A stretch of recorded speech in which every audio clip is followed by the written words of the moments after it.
Nicolas Dose, on dresse ce matin avec le comité d'évaluation le bilan de la fin de l'impôt sur la fortune. Est-ce que c'est un premier bilan positif? Premier bilan, c'est vrai partiel, mais oui, il est positif. Il y a des économistes dans le comité d'évaluation, il y a des syndicalistes, des représentants du patronat, de l'administration, réunis par France Stratégie. Alors oui, la première conclusion, c'est que c'est trop tôt, 18 mois de recul, pour dire la fin de l'ISF, ça fait tant de points de PIB, tant de création d'emplois. Ça, ils nous disent qu'il faut attendre au mieux 2021 pour avoir ces éléments.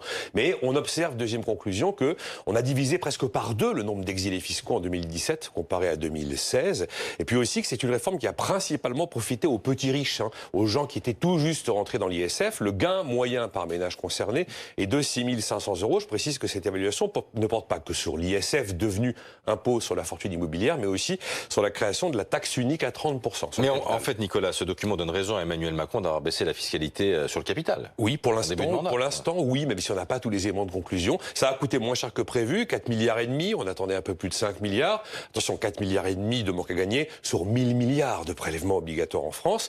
Après, il y a une surprise sur l'impôt sur la fortune immobilière qui rapporte beaucoup plus que prévu. 1,3 milliard cette année, on attendait 850 millions d'euros. Et puis le document rappelle qu'on n'a pas supprimé la fiscalité sur le capital, que la France continue aujourd'hui à taxer plus le capital que la moyenne des pays de l'Europe. Comment on explique que l'impôt sur la fortune immobilière est rapporté plus que prévu? Parce qu'en fait, maintenant qu'on a centré cette fiscalité sur le capital, sur le seul immobilier, sur la pierre, c'est beaucoup plus difficile de noyer son bien immobilier en le sous-évaluant volontairement dans l'ensemble du patrimoine. Bercy est beaucoup plus vigilant.